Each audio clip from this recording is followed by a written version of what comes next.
لله رب العالمين، ولا عدوان إلا على الظالمين، وأشهد أن لا إله إلا الله وحده لا شريك له، وأشهد أن محمدًا عبده ورسوله. يا معشر الطالبان كونوا كالخزرجيين. أيها الناس، في خطوة مفاجئة انسحبت أمريكا وسيطرت بعدها حركة طالبان على بلاد الأفغان إلا مطارها، وما أدراك ما مطارها؟ قوات أمريكية وأطلسية وتركية لتأمين حركة الطائرات التي تحمل الرعايا الأجانب والمتعاونين الأفغان في فوضى عارمة ومشاهد مذلة ومؤلمة ومؤشرات على السيادة المنقوصة. انسحبت أمريكا من مقبرة الإمبراطوريات تجر أذيال الخيبة والهزيمة، وقد خلفت وراءها مئات الآلاف من القتلى في صفوف الشعب الأفغاني المسلم، بعد أن زعمت أنها أنهت مهمتها ممن أو بالانتقام ممن أحدثوا أحداث 11 من سبتمبر قبل 20 عاما. انسحبوا تحت وطأة ضربات المجاهدين المخلصين، ولكن عبر مفاوضات الدوحة التي تركت سبيلا للكافرين على المؤمنين.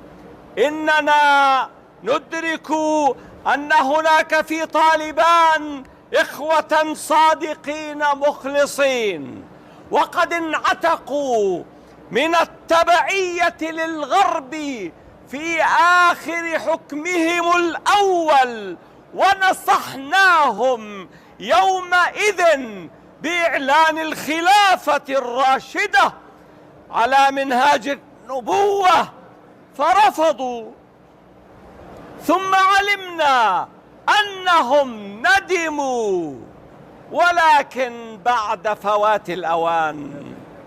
وها نحن نكرر النصح لهم اليوم، وتوجهنا لهم بأن يوقفوا التفاوض مع أمريكا، فلا يمكنوها من تحقيق ما لم تتمكن من تحقيقه في الحرب، وأن يوقنوا أن قضية المسلمين الرئيسة هي إعادة الخلافة، فهي فرض من الله سبحانه ووعد وطاعة لرسول الله صلى الله عليه وسلم وبشرى، وأن يعلموا أن الاشتراك في حكم خليط من الإسلام والعلمانية لا يقبله الله العزيز الجبار،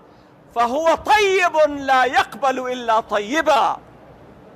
فإما الإسلام كله مقابل الكفر كله حتى الاستخلاف والتمكين، وذلك هو الفوز المبين، وإما الغرق في مستنقعات التفاوض والمناورة والتمكين المشروط، وذلك هو الخسران المبين. فيا معشر الطالبان، نناديكم من المسجد الأقصى المبارك ونقول لكم أنتم اليوم أقوى من أي وقت مضى، وقد أصبحتم حكاما لبلاد الأفغان كما كان الخزرجيون حكاما ليثرب.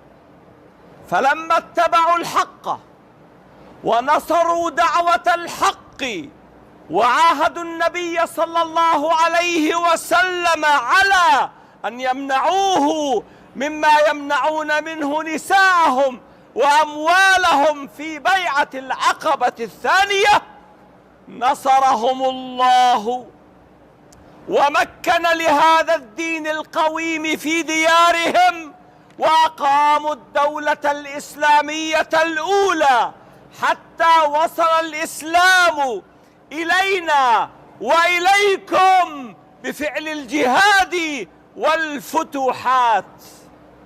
وفتح بيت المقدس أيام عمر ابن الخطاب رضي الله عنه، وبني المسجد الأقصى أول مرة في أرض الإسراء والمعراج، ثم حرره صلاح الدين رحمه الله من الصليبيين. فكونوا كالخزرجيين، أي كونوا يا طالبان الخزرجيين الجدد، وأعطوا النصرة لمن قد حمل الدعوة وجهز دستور الدولة لتلتحم قوتكم معها. ثم تعلن أفغانستان دولة الخلافة الراشدة الثانية على منهاج النبوة، لا إمارة إسلامية. وسرعان ما سيركل أهل باكستان حكامهم الخونة وتنضم إلى كيان الخلافة، وستتبعها دول وادي فرغانة جميعها في انضمام سريع ومذهل، وستأتون جميعا إلى بيت المقدس فاتحين محررين لأقصانا وأقصاكم وأقصى المسلمين من أسره، وتنقذوه لتنالوا الشرف الذي ناله الخزرجيون بنصرة رسول الله صلى الله عليه وسلم.